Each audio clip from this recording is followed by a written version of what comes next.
Bien le bonjour, bienvenue sur la chaîne des lectures de Thomas. Je vais vous présenter 3 BD coup de cœur du début d'année. Elles sont de 2024, mais de fin 2024. Et c'est vraiment les BD qui ont reçu des prix. Elles sont toutes françaises. Voilà, donc ça prouve que nous avons un talent, et plusieurs talents, mais ça les Français, bien sûr, le refuse, et dans la BD, on excelle. Et là, je vais vous présenter trois histoires.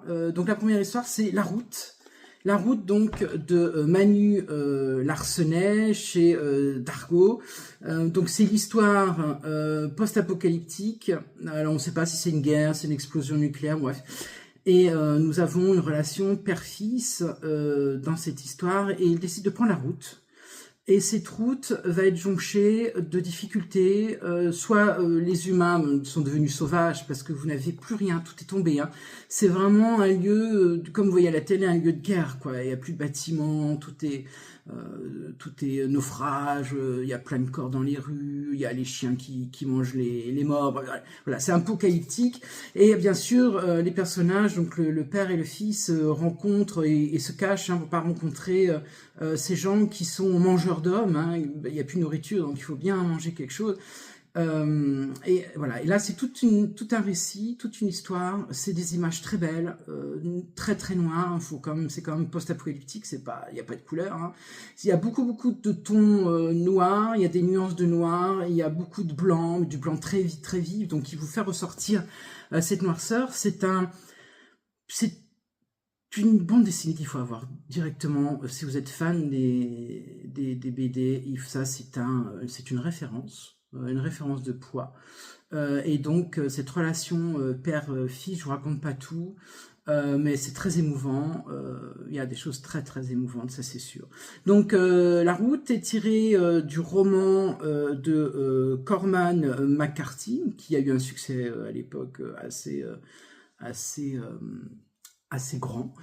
Voilà, donc je vous conseille La Route de Manu Larsenet chez Dargaud. Très très belle édition, franchement magnifique. Deuxième BD, c'est 1629, ou l'effroyable histoire des naufragés du Jakarta. C'est de Xavier, je l'ai là, hein, c'est de Xavier Dorisson et de Timothée Montaigne. Donc Xavier Dorisson, normalement c'est pour les textes, et Timothée Montaigne, c'est pour les images. Magnifique. Je vous en mettrai juste après avoir présenté quelques images en incrustation. Voilà, ça c'est, regardez, en plus elle est brillante. Alors il y a 2 tomes, alors ça c'est le premier, je vais essayer d'avoir le deuxième. Il y a 2 tomes, hein, donc bien sûr j'ai emprunté à la médiathèque, tous les 3 ils ont été empruntés à la médiathèque, c'est pour ça que je n'ai plus La Route, mais je vais quand même me la procurer parce que c'est quand même super sympa. Alors, 1629, c'est l'histoire aux Pays-Bas, parce que les Pays-Bas étaient très riches à cette époque. Il y avait une navigation, il y avait, j'allais dire, des bateaux à foison, donc ça prouvait leur richesse, parce que vous avez découvert de l'or, etc. Hein, voilà, on va pas refaire l'histoire, et donc le Jakarta, un bateau qui a été affrété par la Royale pour partir directement rencontrer des terres et bien sûr aller mais conquérir ces terres. C'est très très beau, c'est magnifique, et donc là ils nous disent que seuls les désespérés prennent le risque de s'embarquer sur le Jakarta. À son bord, un équipage issu des bas-fonds d'Amsterdam et assez d'or et des diamants pour exciter les plus folles convoitises. Voilà, et ça nous raconte la vie à bord. C'est pas très sympa. On n'a pas voulu y aller parce que justement, comme le livre le raconte sur la 4e, comme c'est raconté sur la 4e de couverture, eh ben c'est les bas-fonds, hein, donc ça veut dire les gens, la mutinerie possible, le zigouillage à tout va, voilà. Donc c'est assez sympa, j'allais dire. Et je vais vous montrer au moins une planche qui est magnifique. Regardez ces planches, c'est superbe, regardez, hein. C'est magnifique. Alors, je ne sais pas si vous allez bien tout voir, mais Là, c'est super sympa. Alors, il y a beaucoup de textes. C'est pas une BD comme ça qu'on lit en 5 minutes. Hein, et justement, le texte appose l'image et confirme l'image. C'est du chef-d'œuvre. Mais c'est aussi du chef-d'œuvre parce que Xavier Dorisson est topissime. Et ça, les BD sont vraiment très très bien à chaque coup. Donc, je vous redis cette BD à vous procurer, 1629 ou l'effroyable histoire des naufragés du Jakarta, de Xavier Dorisson et de Timothée Montaigne. Voilà, superbe. Et là, le coup de cœur, absolument. C'est pas parce que j'ai fait des études au lycée hôtelier et que j'ai pu œuvrer quelque temps dans l'hôtellerie-restauration, mais là, celui-ci, c'est un coup de cœur de dingue. Regardez, c'est Ulysse et Cyrano. C'est topissime, c'est chez Casterman ici, et donc c'est de Stéphane Servin, Xavier Dorisson, ah bah tiens on le retrouve, et puis Antoine Christo. Alors pour vous les présenter succinctement, donc Xavier Dorisson est met en écrit, très très bien Xavier, donc il met en écrit, Antoine Christo il fait scénario, hein, voilà. Et puis nous avons les couleurs et dessins de Stéphane Servin. Alors, ça raconte quoi?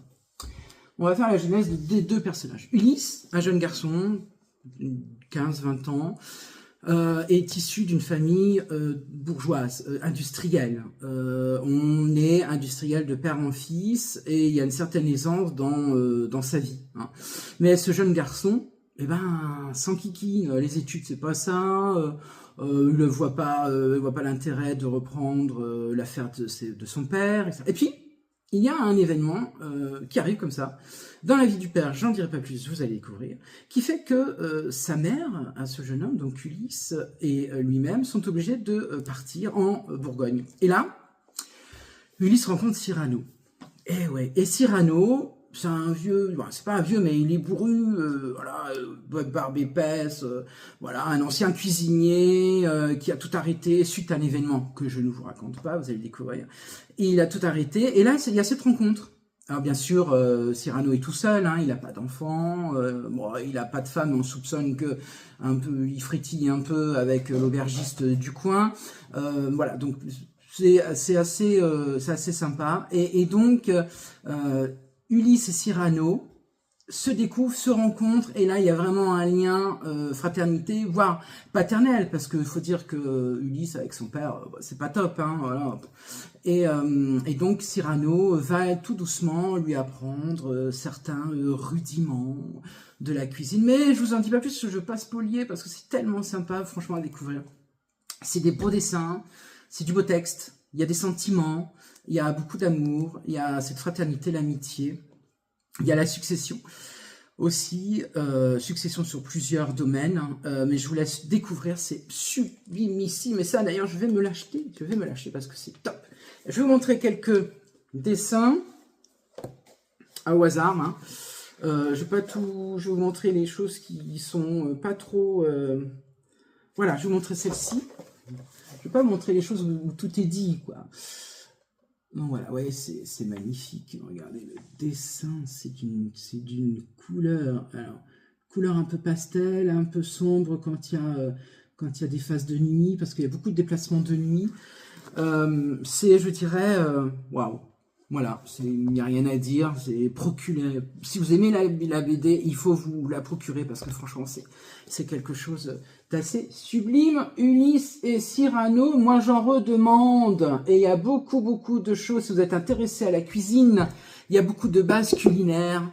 Et ça, je me suis retrouvé dans les cuisines quand j'avais 18-20 ans. C'est topissime, franchement. Voilà, et je salue mes amis du lycée hôtelier qui me regardent, car je sais sur Facebook que vous m'avez envoyé des petits messages comme quoi vous étiez fan, et je vous en remercie beaucoup.